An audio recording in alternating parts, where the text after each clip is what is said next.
NRC पर 4 सबसे बड़ी खुशखबरी।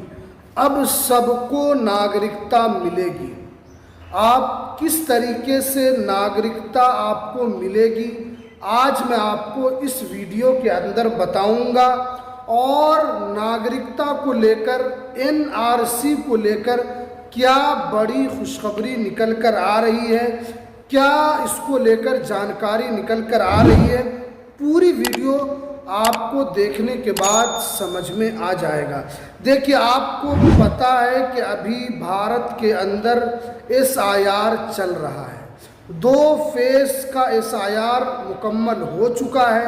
अब तीसरे फेज में 5 राज्यों में एसआईआर चल रहा है। इसी बीच भारत सरकार जो है मकान सर्वे भी करा रही है, भारत सरकार जनगणना भी करा रही है।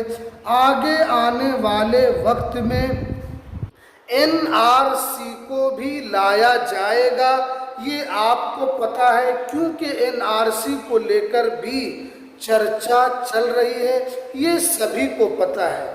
आज आपको पूरी जानकारी इस वीडियो के अंदर मिलेगी, तो वीडियो को स्किप बिल्कुल भी नहीं करना है, वीडियो को लास्ट तक ज़रूर देखना है, क्योंकि काफ़ी इम्पोर्टेंट जानकारी यहाँ पर निकल कर आ रही है। देखिए, यहाँ पर बताया गया है कि आज इस वीडियो के अंदर जो मैं बातें बताऊंगा कि एनआरसी से अगर आपका नाम बाहर हो सकता है तो वो कैसे होगा, आप लोगों को नागरिकता कैसे मिलेगी, एनआरसी पर 4 बड़ी खुशखबरी क्या है। देखिए, आपको सबसे पहले 4 चीज़ें समझना है कि एनआरसी क्या है, सीएए क्या है, एसआईआर क्या है और जनगणना क्या है। अगर ये चारों चीज़ें आप समझ जाते हैं एक एक करके, तो आपको यहाँ पर पूरी जानकारी आपको अच्छी तरीके से समझ में आ जाएगी।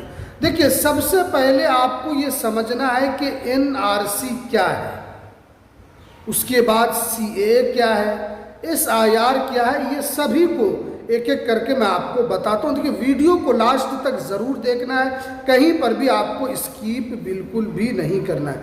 देखिए, यहाँ पर बताया जा रहा है कि अगर आगे चलकर एनआरसी आता है तो आम लोगों पर इसका क्या असर पड़ेगा, आम लोग इसको लेकर क्या सोचते हैं और आम लोग इसको लेकर क्या घबराने की ज़रूरत है या नहीं है। तो सबसे पहले नंबर पर मैं आपको बता रहा हूँ कि एनआरसी को समझना है। एनआरसी क्यों कराया जाता है, तो यहाँ पर बताया जा रहा है कि एनआरसी का उद्देश्य किसी क्षेत्र में ये या राज्य में रहने वाले सही यानी योग्य भारत के नागरिकों की सूची को तैयार करना है। यानी यहाँ पर बताया जा रहा है कि एनआरसी का जो उद्देश्य है वो सिर्फ और सिर्फ यही है कि किसी भी क्षेत्र में या किसी भी राज्य में जो लोग रह रहे हैं, क्या वो भारत के नागरिक हैं या नहीं हैं, क्या जो लोग रह रहे हैं वो घुसपैठी तो नहीं है। इसी चीज़ों की जांच करना है और इसीलिए सूची को तैयार किया जाता है। आपको ये समझना है कि एनआरसी जो है ये एक तरीके से नागरिकता के लिए होता है। आपको पता है कि आए दिन जिस तरीके से भारत सरकार दावा करती है कि बॉर्डर के इलाके से, ख़ास तौर पर बंगाल से लोगों का विदेशों से भारत के अंदर आना जाना लगा रहता है। और जिस वक्त बंगाल के अंदर बीजेपी की सरकार नहीं थी, तो केंद्र की सरकार कई मर्तबा यही आरोप लगा चुकी है कि भारत के अंदर घुसपैठियाँ जो है सबसे ज़्यादा बंगाल के रास्ते से आ रही है।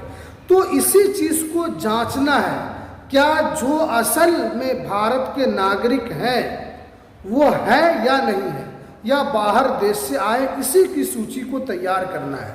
इसीलिए सूची तैयार किया जाता है। जिन लोगों का उस सूची के अंदर नाम आ जाता है तो इसका मतलब ये है कि भारत सरकार की नज़र में आप इस देश के नागरिक हैं, आप इसी देश के रहने वाले हैं। और अगर आपका नाम उस सूची में नहीं आता है तो इसका मतलब यह है कि आप भारत के नागरिक नहीं हैं, बल्कि आप घुसपैठी हैं, आप किसी दूसरे देश से आकर यहाँ पर शरण ले रहे हैं। ये तो आपको एनआरसी के बारे में हमने आपको पूरी जानकारी बताई। अब सीएए जो है वो क्या है? देखिए, सीएए का जो कानून है वो 2019 में केंद्र सरकार के द्वारा लाया गया था। अब इस कानून के अंदर जो चीज़ें हैं वो आपको समझना है। देखिए, सीएए में जो बताया गया है कि अगर कोई व्यक्ति पाकिस्तान से, बांग्लादेश से, अफगानिस्तान से अपने धार्मिक उत्पीड़न की वजह से अगर कोई आता है तो यहाँ पर 31 दिसंबर 2014 से पहले अगर वो भारत के अंदर प्रवेश कर लिया है, अगर वो भारत के अंदर रह रहा है 31 दिसंबर 2014 से पहले तो उसको इस देश की नागरिकता आसानी के साथ मिल जाएगी। अब जो इसमें बताया गया है कि इसमें कौन कौन धर्म के लोग हैं, तो इसमें बताया गया है हिंदू भाई है हमारे, सिख भाई हैं, ईसाई भाई हैं, बौद्ध भाई हैं, जैन भाई हैं। इन सभी लोगों को भारत की नागरिकता मिल जाएगी ये सीएए के नए कानून के तहत। इसमें सबसे बड़ी बात यह है कि इसमें मुसलमानों को शामिल नहीं किया गया है, क्योंकि इन लोगों का जो उद्देश्य है कि पाकिस्तान, बांग्लादेश, अफगानिस्तान, क्योंकि वहाँ पर जो हिंदू है वो अल्पसंख्यक है, इसीलिए अगर वो धार्मिक उत्पीड़न की वजह से अगर वो भारत आए हैं तो उनको सीएए के तहत आसानी से जितने धर्म के लोगों का हमने आपको नाम गिनाया है उनको आसानी के साथ भारत सरकार जो है, केंद्रीय गृह मंत्रालय उनको नागरिकता देगी। ये तो आपको यहाँ पर समझ में आ गया। अब एसआईआर के बारे में आपको समझना है। देखिए, एसआईआर जो है ये इलेक्शन कमीशन ऑफ इंडिया का एक प्रोसेस है। ये इलेक्शन कमीशन ऑफ इंडिया के अधिकार क्षेत्र की बात है कि वो वोटर लिस्ट की गहन पुनरीक्षण का काम कर सकती है।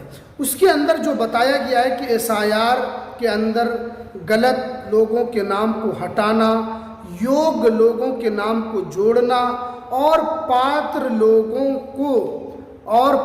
लोगों के वोटर आईडी कार्ड को बनाना, ये इलेक्शन कमीशन ऑफ इंडिया का ये कर्तव्य है। इसीलिए इलेक्शन कमीशन ऑफ इंडिया जो है वो एसआईआर को करा रही है, और इसी वजह से आप देख रहे हैं कि इलेक्शन कमीशन ऑफ इंडिया को जहां पर भी गलत लग रहा है कि ये बाहर का है या इन्होंने गलत तरीके से डॉक्यूमेंट्स दिया है या जिनको हेयरिंग के लिए बुलाया जा रहा है, अगर इस इलेक्शन कमीशन ऑफ इंडिया संतुष्ट नहीं है उनकी बातों से तो उनके नाम को वोटर लिस्ट से काटा जा रहा है। एसआईआर का मकसद यही है कि योग्य व्यक्ति को वोट डालने का पूरा अधिकार मिले, योग्य व्यक्ति का election commission of India voter ID card बनाकर दे। इसके अंदर आप देख रहे हैं कि किस तरीके से राजनीति हो रही है, जिसमें लोगों का आरोप है और इलेक्शन कमीशन ऑफ इंडिया का भी यही आरोप है कि लोग राजनीति इस पर कर रहे हैं और जो योग्य व्यक्ति हैं उनका नाम नहीं कटेगा। लेकिन आपको पता है कि कितने करोड़ लोगों का नाम कटा है, ये इतना इसको छुपाया नहीं जा सकता है। लेकिन यहाँ पर जो बताया गया है कि आपके पास डॉक्यूमेंट्स कौन कौन सा होना चाहिए, तो यहाँ पर बताया गया है कि आपके पास जन्म प्रमाण पत्र होना चाहिए, आधार कार्ड होना चाहिए, उसके अलावा आपके पास वोटर आईडी कार्ड होना चाहिए, पासपोर्ट होना चाहिए, राशन कार्ड होना चाहिए, निवास प्रमाण पत्र होना चाहिए और अन्य दस्तावेज भी आपके पास होना चाहिए। ये सारे डॉक्यूमेंट्स जो हैं वो आपकी नागरिकता के लिए काफ़ी इम्पोर्टेंट है। हालांकि पासपोर्ट को लेकर विदेश मंत्रालय ने साफ किया है कि पासपोर्ट जो है ये एक ट्रैवल डॉक्यूमेंट है, लेकिन ये नागरिकता का अकेले प्रूफ तो नहीं है, लेकिन सपोर्टेड डॉक्यूमेंट्स ज़रूर है। इसलिए आप लोगों को घबराना नहीं है, ये जो है एक प्रक्रिया है और आप लोगों को इससे घबराने की बिल्कुल ज़रूरत नहीं है कि हमने आपको पूरी जानकारी एक एक करके हमने आपको यहाँ पर बता दी है, ताकि आप लोगों को कोई भी कन्फ्यूज़न ना रहे, कोई भी आपके दिलो दिमाग में कोई संदेह ना बचे। तो चलिए, थी आज की सबसे इम्पोर्टेंट वीडियो। तो चलिए हमें दीजिए इजाज़त, फिर मिलते हैं किसी नेक्स्ट वीडियो में नई अपडेट के साथ।